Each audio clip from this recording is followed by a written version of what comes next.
Bonsoir à tous. La chaleur s'accentue sur la France. Nous avons battu de nombreux records de température aujourd'hui.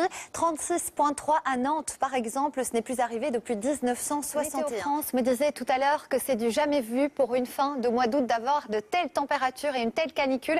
Regardez, au total, jusqu'à 37 départements ont été placés en vigilance canicule par Météo France. Il fait particulièrement lourd ce soir, une ambiance étouffante.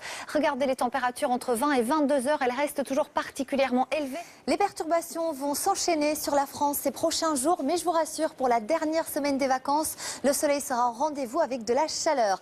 Tout d'abord, ce vendredi matin, l'arrivée de cette nouvelle dégradation par la pointe bretonne, elle touchera également la Normandie ou encore les Pays de la Loire. Des précipitations parfois assez soutenues et du vent jusqu'à 60 km/h.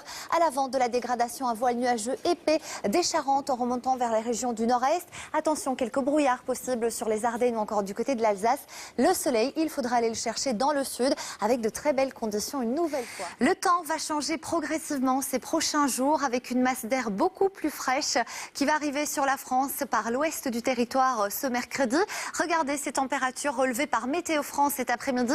À 35 degrés du côté de Cognac, on va perdre 6 degrés en l'espace de 24 heures. On aura par exemple 33 degrés cet après-midi à La Rochelle et demain il fera 26. On reviendra petit à petit vers des valeurs. Le réchauffement climatique. Finalement aujourd'hui, le réchauffement fait partie de notre vie de tous les jours, de la vie de la planète, avec des conséquences en France, notamment la sécheresse qu'on connaît en ce moment dans le sud de la France ou encore les restrictions d'eau. Alors cela fait 15 mois que nous battons des records de température. Ce sont en fait nos émissions de gaz à effet de serre qui provoquent le réchauffement climatique et qui créent cette hausse des températures. On va regarder la carte de la NOAA, de l'Agence américaine océanique et atmosphérique. Elle montre bien les écarts de température que le monde a connus au mois de juillet. En rouge, c'est ce qui est anormalement chaud et en bleu, ce qui est anormalement froid. Et on le voit très bien, hein, la dominante est bien chaude. Et les vagues de chaleur s'installent sur la France dès ce mardi et tout au long de la semaine.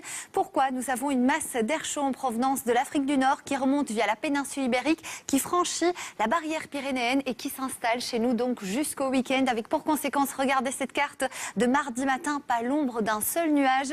Le soleil sera radieux, juste un vent de temps ici qui se lève sur les plages du Roussillon jusqu'à 70 km/h. Oui, absolument. Alors, comme hier, de nombreux records ont été battus. À Paris, par exemple, le mercure est monté jusqu'à 36,6 cet après-midi. Le record de 1918 a été pulvérisé. Autre température, par exemple, du côté de Chartres. Là aussi, on est monté à 36,6 et c'est un record qui datait de 1961. Et puis, des records un petit peu plus récents de 2001. Par exemple, à Rouen, nous avions 35,8 cet après-midi. Il faut savoir que dans ces villes, nous étions globalement 10 à 13 degrés au-dessus des températures de saison. Donc, cette masse d'air s'est rapidement déstabilisée avec des orages potentiellement violents. Alors, Météo France avait prévu des orages localement violents, mais nous n'étions pas en vigilance orange, nous étions juste en vigilance jaune. C'est le premier niveau d'alerte car le phénomène était particulièrement localisé. La journée de ce samedi s'annonce comme la plus chaude de cette canicule exceptionnelle. Les températures repartent à la hausse avec une masse d'air chaud qui va stagner une nouvelle fois sur toute la France. Regardez ces températures jusqu'à 37 degrés à Paris ou encore du côté de Bordeaux. Vous aurez ce samedi 36 degrés à Strasbourg, 35 à Lyon, jusqu'à 33 pour Lille et pour...